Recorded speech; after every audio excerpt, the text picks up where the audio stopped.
Bob's comedy catastrophe, from zero to hilarious hero. Ever seen a comedian trip so hard they redefine gravity? Buckle up because Bob's about to turn epic fails into legendary laughs.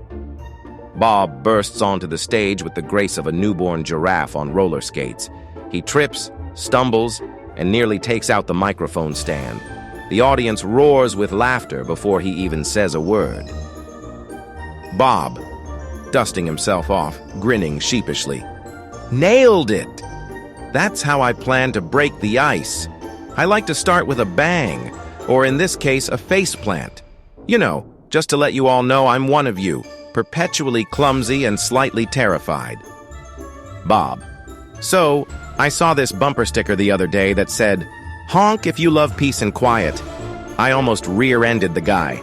I mean, what kind of mixed message is that? It's like saying, I'm a vegan, but I secretly crave bacon. You know, it reminds me of my dating life. I try to be smooth, but I usually end up saying something like, So, do you like bread? It's a real conversation starter, trust me. Works every time, if you're trying to attract pigeons. Bob. They say laughter is the best medicine. But have you ever tried explaining a joke to someone who doesn't get it? It's like performing brain surgery with a spoon. You just end up making things worse. I once tried to tell my grandma a joke about a pizza. She just stared at me blankly and said, "Why are you talking about food? Are you hungry?" I swear, I aged 5 years in that moment. I think I need a prescription for something stronger than laughter. Maybe a large pizza. Bob.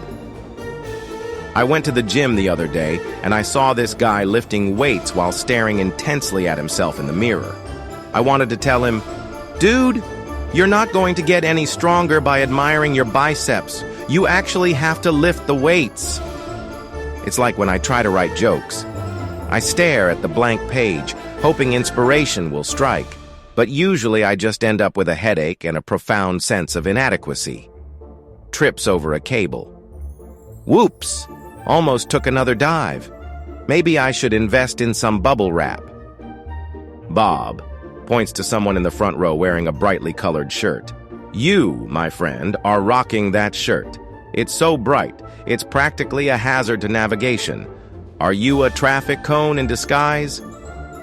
Seriously though, I wish I had your confidence. I usually just wear black. It's slimming, and it hides the fact that I spilled coffee on myself approximately 3 minutes before coming on stage. I'm a walking disaster, but hey, at least I'm a funny one, right? Bob. You know what I hate? Those motivational posters that say things like, "Dream big" or "Reach for the stars." I'm like, dude, I'm just trying to pay my rent and avoid social interaction. Leave me alone. A phone rings loudly in the audience. Oh, come on! Seriously? Is that your ringtone? Baby Shark? I'm not judging, but I'm definitely judging. You know what? Answer it. It's probably more entertaining than my jokes anyway. Winks. Just kidding. Maybe. Bob. I tried online dating once. My profile picture was a picture of me holding a pizza. I thought it was a good representation of my priorities. Apparently, women aren't as impressed by pizza as I thought. My bio said, looking for someone who enjoys long walks on the beach and eating pizza. I got one match. It was a seagull. I'm not even kidding. I think I'm destined to be alone, surrounded by pizza and judgmental seagulls. Bob stares blankly at the audience for an uncomfortably long time. So, anyone have any questions? No? Okay, just checking. Sometimes I like to throw in these awkward pauses to see if anyone's paying attention. It's also a good way to buy time when I forget what I'm supposed to say next, which happens a lot. I'm basically a human goldfish. My memory lasts about 3 seconds. That's why I have to write all my jokes on my hand. Shows his hand, which is covered in scribbled notes. Bob, I'm not good with technology. I still don't understand how Bluetooth works. It's like magic. You just wave your phone around, and suddenly you're listening to music through a tiny speaker. It's witchcraft, I tell you. I once tried to update my phone's operating system. It took 3 hours, and when it was done, my phone was completely bricked. I had to go to the Apple store and beg them to fix it. They looked at me like I was an idiot, which, to be fair, I probably am. Bob. Adulting is hard. Paying bills, doing laundry, pretending to know what you're doing. It's all a big scam. I'm pretty sure I peaked in high school. Back then, my biggest problem was deciding which flavor of soda to drink. Now, my biggest problem is figuring out how to pay my taxes without having a mental breakdown.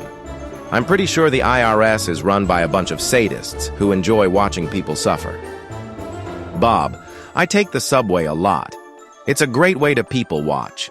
You see all kinds of interesting characters. There's always that one guy who's listening to music way too loud, the woman who's clipping her nails, and the guy who's talking to himself. I'm usually the guy who's trying not to make eye contact with anyone. I'm afraid someone will recognize me and ask me to tell them a joke, and then I'll freeze up and forget all my jokes. It's a vicious cycle. Bob, I love food. I'm a professional eater. If eating was an Olympic sport, I'd win gold every time. My favorite food is pizza. I could eat pizza for breakfast, lunch, and dinner. I'm pretty sure I'm part pizza myself. I also love tacos. Tacos are like little pockets of happiness. You can put anything in a taco, and it will taste amazing. I once put peanut butter and jelly in a taco. It was surprisingly good. Don't judge me. Bob. Life is weird.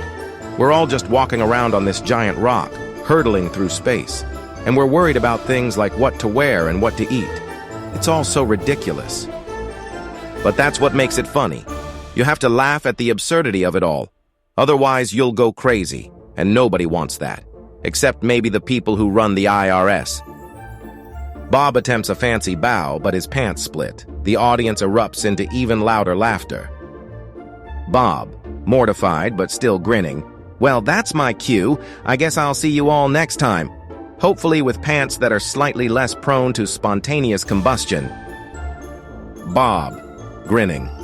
So there you have it, my comedy show, a beautiful disaster filled with awkward pauses, questionable fashion choices, and a whole lot of tripping. I hope you laughed, I hope you cringed, and I hope you realized that it's okay to be a little bit of a mess. Life's too short to take seriously. Embrace the chaos, laugh at your mistakes, and always remember to wear comfortable pants. And if you enjoyed my show, please tell your friends. Or, just tell a stranger on the street. Spread the laughter. Want more hilarious mishaps and awkward moments? Subscribe to my channel for weekly doses of comedy chaos. Follow me on social media for behind-the-scenes glimpses into my disastrous life. And most importantly, tell me your own epic fail stories in the comments below. Let's build a community of laughter, one faceplant at a time.